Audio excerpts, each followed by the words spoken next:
I will not bore you with how many times I have tried to um, do this video because, again, time and time again, I over explain things.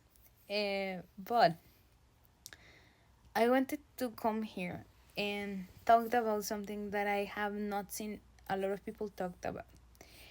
And maybe I'm missing something in the One Piece community, but I have seen more people talking about how we're finally getting a parallel to Sanji in the Rogers crew, because a lot of people are comparing in a 1-to-1 ratio Zoro and Rayleigh, stripping Rayleigh of a lot of his character.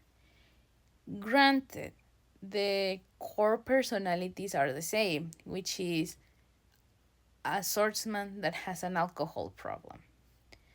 But Gaban and then Gaban and Sanji's core personality would be these suave men in love with women. How is he then part of the most powerful pirate crew of the old generation, right? Well, in what I have read, I think that technically speaking, Gaban and Sanji are parallels in half of the things that Gaban do, and Riley is the other half of what Sanji does, right?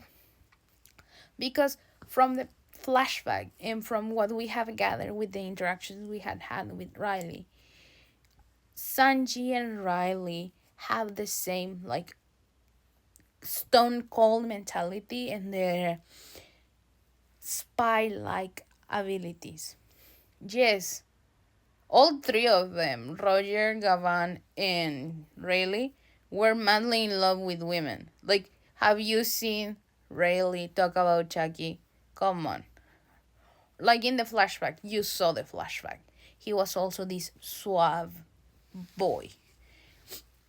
But Gavan and Zoro share the trait that both of them are battle hungry, bloodlust. Like they have a lot of that. Like how Killer was after the Smile Fruit. Also, like they tend to be Gavan and Rayleigh were like the restrainers of Roger. Meanwhile, I feel like Zoro and Sanji are more enablers of Luffy. Which, like, we all saw how they use Luffy as an elastic to throw the cannonballs back in pre-time skip. Like, there's a reason they are known as the Monster Trio.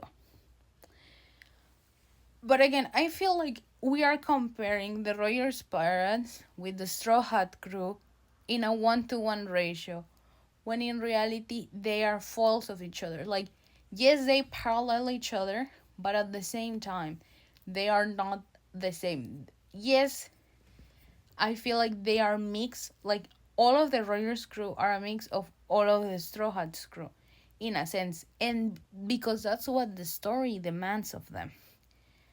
Because that's what Oda wants of them. They want the Straw Hat crew to parallel the Rogers crew so that they can fulfill what Rogers couldn't. Because one, he didn't have the Nika fruit, and two, he was too early. Hirahoshi had not been burned yet. And now Luffy has the fruit. Hirahoshi has been born, and they are friends. And also, Luffy has awakened the fruit. So, I feel like that's also kind of what people forget. I've been seeing a lot of things like that. And I feel like, okay, yeah, Rogers couldn't get everything he wanted or needed because he didn't have, for starters, he didn't have the fruit, period. Second, whoever had the fruit had not awakened, and that's it, and that's if the fruit was even consumed during Roger's time. Because from what we have gathered, or what the information has been said, is that after the Void Century, the fruit has escaped the world government until I think it was Who's Who got it, and Shanks took it from him, because Shanks was also looking for that fruit, because Rogers talked with him and told him, I'm going to have a son. He needs to fulfill the prophecy that we knew from Laugh Tale, and we need this fruit. That's also why he was in Fuchsia Village. He was looking for Ace. Anyway, I hope you have a wonderful weekend. Bye.